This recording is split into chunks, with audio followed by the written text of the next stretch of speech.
सहन शक्ति कैसी आई, क्या करे, उसका बहुत लंबा विस्तार है। दूसरी बात है,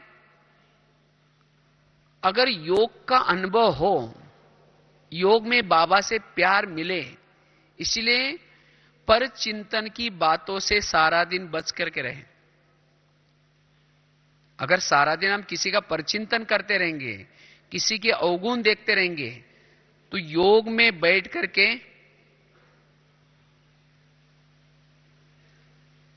आप अनुभूति नहीं कर पाएंगे, बुद्धि ऊपर जाएंगे नहीं। क्यों नहीं जाएंगी? क्योंकि बुद्धि में कचरा है। और जब किसी के अवगुण देखे तो बाबा आपके साथ प्यार कैसा कर सकता है? क्योंकि बाबा ने ये रची हुई दुनिया है। हर एक्टर बाबा को प्रिय है, और प्रिय है उसकी निशानी क्या है? अगर अप्रिय होता, खराब होता, तो इसको इस नाटक से सदाकाल के लिए निकाल लेता। लेकिन क्यों रखा है? क्योंकि बाबा को प्रिय है। भगवान से प्यार करने से पूर्व भगवान ने रची हुई दुनिया की हर बातों से हमारा प्यार चाहिए। इसीलिए किसी के भी हमें अवगुण नहीं देखना है। अवगुण देखने वाला योगी नहीं बन सकता। अब किसी के घर में जाओ, उनके बच्चे भी बैठे, बाप भी बैठे, बच्चों को कहेंगे बच्चा ठीक नहीं है, ऐसा है वैसा है, और बाप को कहेंगे आप बहुत अच्छे, आप कितने अच्छे हैं। बाप कहेंगे पहले तुम यहां से जाओ, तुमने तो मेरे बच्चे की ग्लानि की, तुम्हें मेरे को अच्छा बोल रहे हैं। इसी तरह सारा दिन क्या करते हैं? कहेंगे ये बहन ऐसे है, वो भाई है ऐसा है, वो ऐसा करता है वैसा करता है। और शाम को योग में बैठेंगे, कहेंगे मीठे बाबा, प्यारे बाबा, आप शांति के सागर है, दया के सागर है। बाबा कहेगा तुम यहां से पहले जाओ। हाँ, तुमने तो मेरे बच्चों की ग्लानि की, जिसको मैं मीठे बच्चे, प्यारे बच्चे कहता हूं, और तुम मेरी महिमा कर रहे। प्रैक्टिकल बात है। इसीलिए बाबा का प्यार चाहते हैं तो सभी के क्या देखने हैं? गुण देखने हैं, विशेषता देखनी है। पर चिंतन की बातों से दूर रहे। यह बहुत बड़ी धारणा है। और जिसकी यह धारणा पक्की है, संगठन में रहते हुए भी, परिवार में रहते हुए भी, हर एक के अंदर जो गुण है, विशेषता है, उसको देखें, तब हमारा योग बहुत अच्छा लग सकता है। वो कैसे मुक्त बने, फिर वो लंबा टॉपिक है। तीसरी बात है, अगर योग की अनुभूति करनी है तो जरूरी है बाबा के श्रीमत प्रमाण चले। जो जितना बाबा के श्रीमत प्रमाण चलेगा, उसका योग ऑटोमेटिकली लगेगा। योग क्यों नहीं लगता? क्योंकि श्रीमत का उल्लंघन करते हैं। कोई भी मां अपने बच्चों को प्यार करते है, कब करते हैं? वो बच्चे को कहेगी बेटा आज कपड़े गंदे नहीं करना, पढ़ना, लड़ना नहीं, झगड़ना नहीं, कई डायरेक्शन देकर के भेजती है।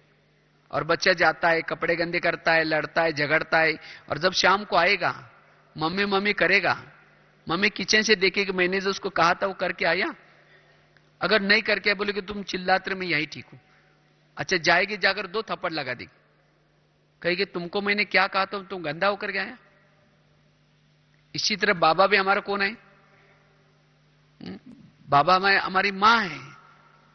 और बाबा हमें रोज क्या करता है? ऊपर से आकर के कई डायरेक्शन देता है। मीठे बच्चे, आज आत्मा समझना, परचिंतन नहीं करना, मेरे याद में रहना।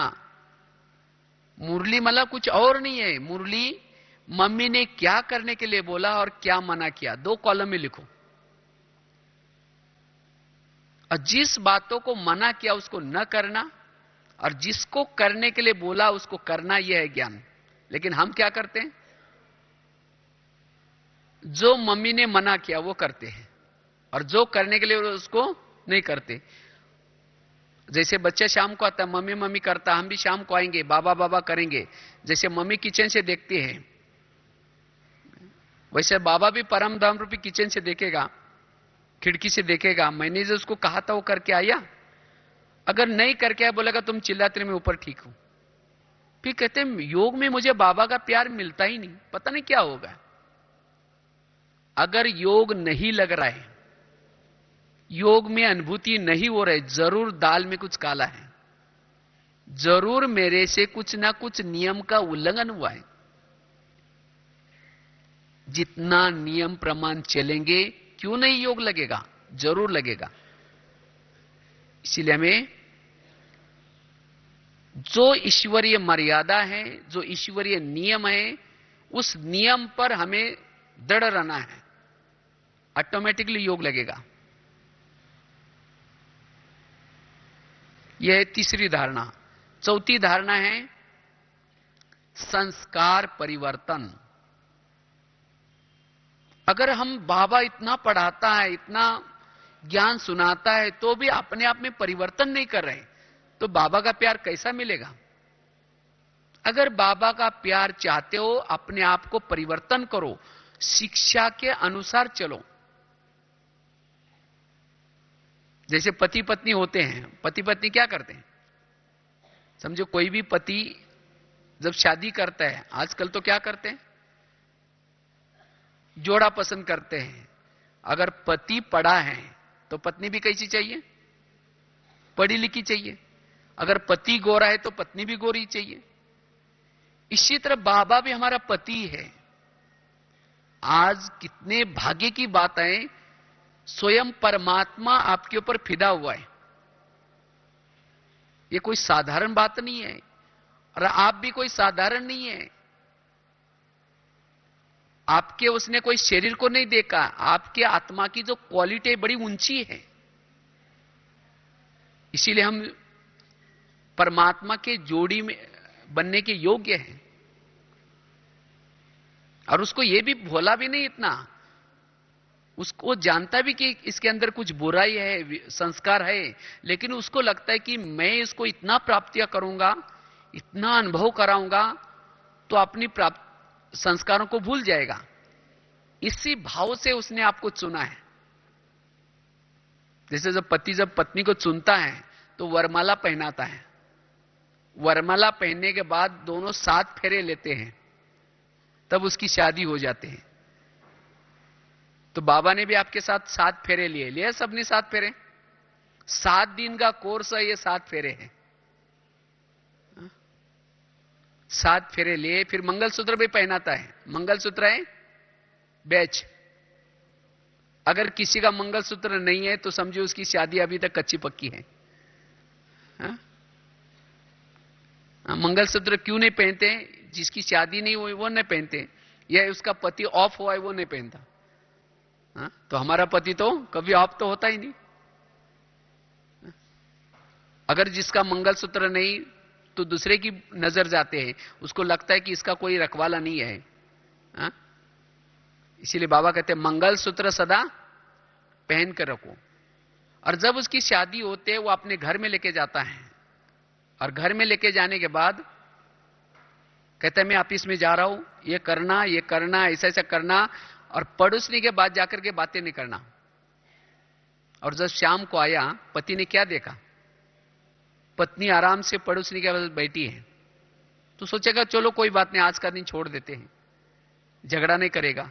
लेकिन रोज अगर पत्नी पति का कहना ही नहीं मानेगी तो पति क्या करेगा? फिर रोज दोनों का झगड़ा होते होते कहेगा तुम अपने घर में ठीक, हम अपने घर में ठीक, जिसको कहते आजकल डाइवर्स। लेकिन आजकल जमाना बदल गया, आजकल डाइवर्स नहीं करते, क्योंकि गवर्नमेंट के नियम बड़े कड़े हो गए।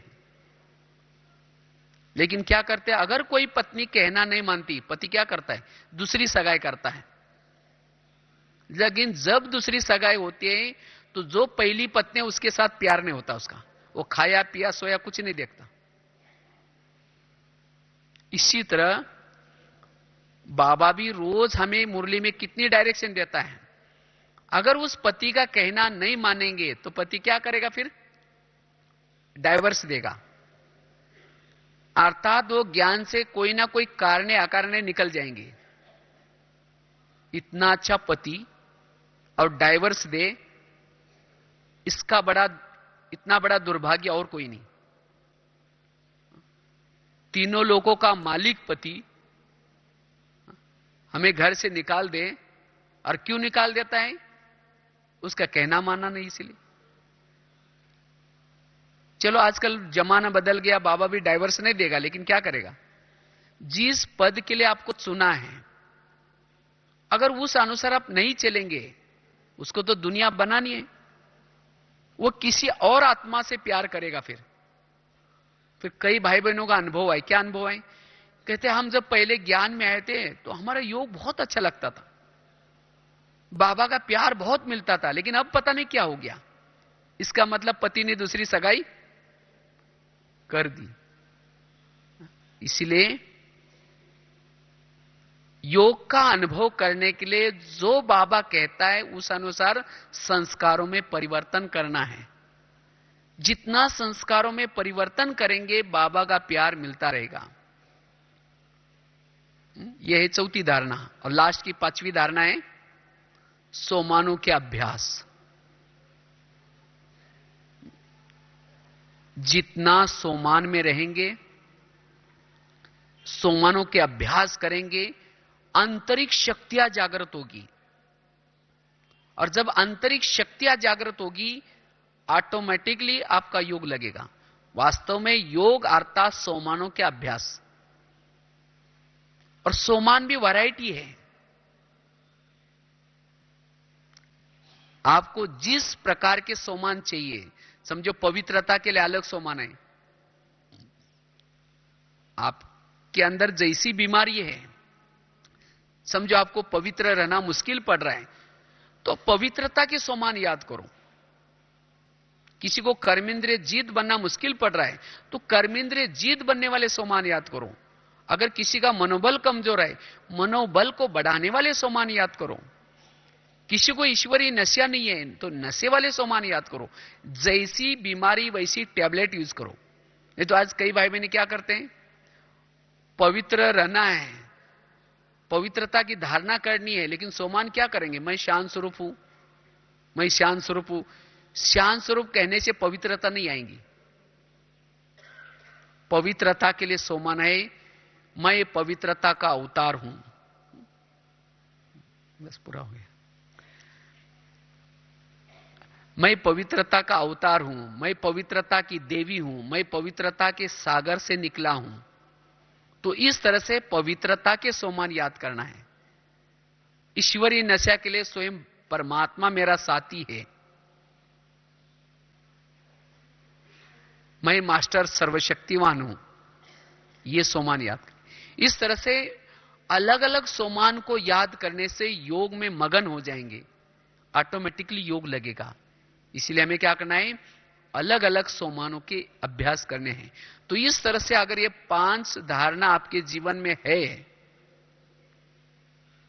तब योग का अनुभव कर पाएंगे। अगर 5 में से एक भी कमी है, सहन शक्ति की कमी है, योग नहीं लगेगा। अगर श्रीमत का पालन नहीं करेंगे, योग का अनुभव नहीं होगा। अगर संस्कार परिवर्तन नहीं करेंगे, योग नहीं लगेगा। सोमानों में नहीं रहेंगे, योग नहीं लगेगा। इसीलिए इन धारणा को जीवन में अपनाना है। और जो बताए कि कैसे हमें विधि से योग लगाना है। जब हम योग में बैठते हैं तो कैसे मन लगाना है, बुद्धि लगाना है, और किस तरह से अंदर से क्या क्या चिंतन करना है। जब ऐसे योग को विधि से करेंगे, योग में सहज ही अनुभव होगी। और जिसको योग का अनुभव होगा, उसकी आत्मा की चमक बढ़ेगी, अतीन्द्रिय सुख मिलेगा, और तब जाकर के सारा दिन कर्मयोगी भी बन करके रह सकते हैं। तो मधुवन से जाने से पहले